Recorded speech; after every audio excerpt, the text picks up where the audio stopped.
बिस्मिल्लाहिर्रहमानिर्रहीम अस्सलाम वालेकुम। सऊदी इन्फो यूट्यूब चैनल में आपको खुशामदीद कहते हैं। आपने कंपनी से नकल कफाला ले लिया, चाहे आपका इकामा एक्सपायर था, चाहे आपने कॉन्ट्रैक्ट टर्मिनेट किया, कंपनी ने कॉन्ट्रैक्ट टर्मिनेट किया, कंपनी की मर्ज़ी से आपने दूसरी तरफ ट्रांसफ़र ले लिया, आपका हुरूब था, कोई भी रीज़न थी, आपने जब ट्रांसफ़र ले लिया तो ट्रांसफ़र लेने के बाद फाइनल हिसाब, end of service and benefits वो आपका बुनियादी हक है। सऊदी लेबर लॉ के आर्टिकल नंबर 84 और 85 में ये लिखा हुआ है। ये हक आप कैसे लेंगे, इसकी बुनियादी शराइत क्या हैं और इसके अंदर कौन कौन सी ऐसी पेमेंट्स होती हैं जो आपको लेना ज़रूरी होती है।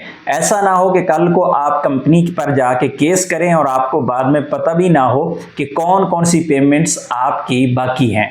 तो सबसे पहले आगाज़ हम इस बात से करेंगे कि जब आपका ट्रांसफ़र हो जाता है, अगर तो आपने कॉन्ट्रैक्ट को टर्मिनेट किया है तो ऐसी सूरत में कंपनी पर ये लाजिम है कि 14 दिन के अंदर आपके बकाया जात आपको दे दे, as per Saudi labour law article 88 में ये लिखा हुआ है कि 14 दिन के अंदर अगर आपने कॉन्ट्रैक्ट टर्मिनेट किया। लेकिन अगर कंपनी ने आपका कॉन्ट्रैक्ट टर्मिनेट किया और आपने दूसरी तरफ ट्रांसफ़र लिया तो 7 दिन के अंदर जो कंपनी है वो इस चीज़ की पाबंद है कि 7 दिन के अंदर आपका फाइनल हिसाब दे, और ये भी Saudi labour law article number 88 के अंदर लिखा हुआ है।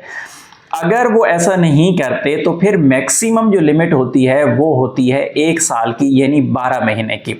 12 महीने से पहले पहले आप क्लेम कर सकते हैं, और ये जो लिखा हुआ है सऊदी लेबर लॉ के आर्टिकल नंबर 234 के अंदर कि आपने 1 साल पूरा होने से पहले पहले क्लेम करना है।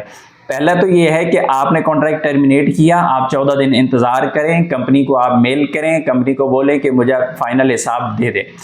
और अगर कंपनी ने टर्मिनेट किया तो फिर आप 7 दिन तक वेट करें, उसके बाद केस कर दें। लेकिन कुछ मसरूफियात की वजह से या कोई दूसरी ऐसी वजूहात जो आप फौरी तौर पे क्लेम नहीं कर सके तो फिर 1 साल के अंदर अंदर आपने करना है। अगर 1 साल गुजर गया उसके बाद अगर आप क्लेम करेंगे तो फिर आपका केस अच्छा नहीं बनेगा। तो सऊदी लेबर लॉ आर्टिकल 234 के मुताबिक 1 साल के अंदर क्लेम करना ज़रूरी है। अब आ जाते हैं कि वो कौन कौन सी चीज़ें हैं जो आपने क्लेम करनी है और कौन से सऊदी लेबर लॉ के आर्टिकल में लिखे हुए हैं। इस तरफ जाने से पहले एक अहम चीज़ मैं आपको बताता चलूं कि जब भी आप कंपनी के साथ काम कर रहे होते हैं तो वर्क परमिट हो गया, इकामा हो गया, आपकी हेल्थ इंश्योरेंस हो गई, इसकी जिम्मेदारी कंपनी पे होती है।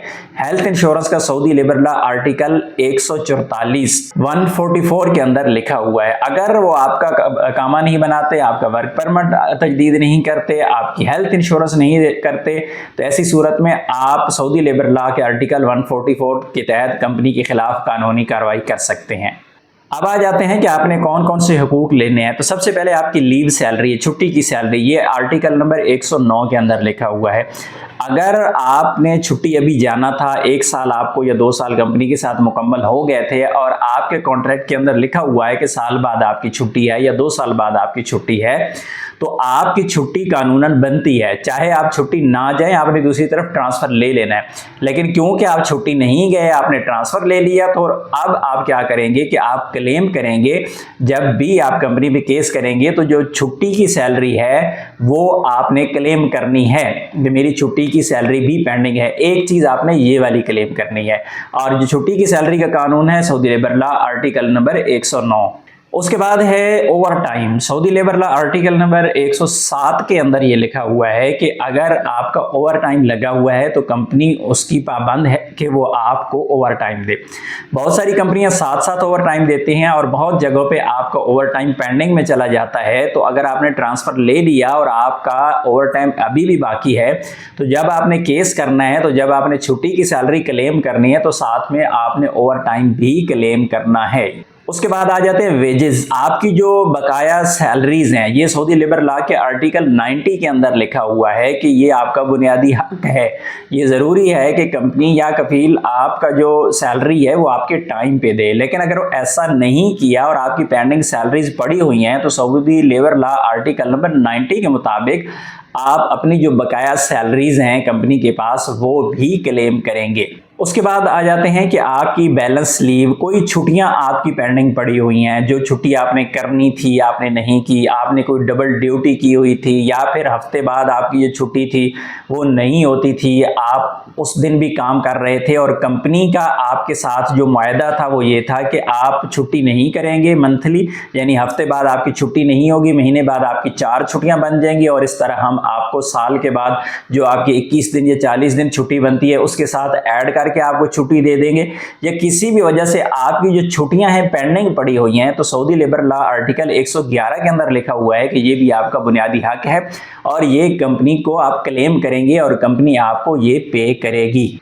उसके बाद है वीकली रेस्ट, हफ्ते बाद जो आपकी छुट्टी है, चाहे वो जुम्मे के दिन हो या किसी और दिन हो, चाहे आप घरेलू मुलाजमीन हैं या आप मुसस्सा कंपनी वाले हैं, तो सऊदी लेबर लॉ के आर्टिकल नंबर 104 के अंदर लिखा हुआ है कि अगर आप हफ्तावार रेस्ट नहीं करते तो फिर उसके मुतबादिल आपको छुट्टी दी जाएगी, और अगर आपको मुतबादिल छुट्टी नहीं दी गई तो ऐसी सूरत में आपको वो वाली जो ड्यूटी है वो पे की जाएगी, यानी आपकी हफ्तावार छुट्टी जो है उसकी पेमेंट आपको सैलरी के अलावा मिलेगी। तो जब भी आपने कंपनी कफील के खिलाफ केस करना है अपना फाइनल हिसाब लेने के लिए, तो आपने ये सारी चीज़ें साथ क्लेम करनी है, क्योंकि अगर आपने ये चीज़ें क्लेम ना की तो ऐसी सूरत में आप हो सकता है बहुत सारी चीज़ें मिस कर दें। अगर आपके कॉन्ट्रैक्ट के अंदर एयर टिकट लिखी हुई है, यानी आपके आने या जाने की जो टिकट शामिल है, तो वो भी आप साथ में शामिल कर सकते हैं कि अभी टिकट की जो पेमेंट है वो भी बाकी है। ये सारी चीज़ें जब आप क्लेम करेंगे तो उसके बाद जाके आपका एक अच्छा केस बनेगा, और आपको अगर कंपनी कुछ क्लेम कर देती है एज अ फाइन, कोई आपने वायलेशन किया है, जो कोई ऐसा मामला है, तो वो चीज़ें इनके अंदर एडजस्ट हो जाती हैं और फिर जो बकाया बनता है वो काजी के फैसला जो भी होगा उसके मुताबिक आपको बकाया पेमेंट मिल जाती है। उम्मीद है आज की इन्फॉर्मेशन आपको अच्छी लगी होगी। इन्फॉर्मेशन अच्छी लगी तो वीडियो को लाइक भी करना है और दोस्तों के साथ शेयर भी करना है। मिलते हैं नेक्स्ट वीडियो में, तब तक के लिए इजाज़त दीजिए। अल्लाह हाफिज़।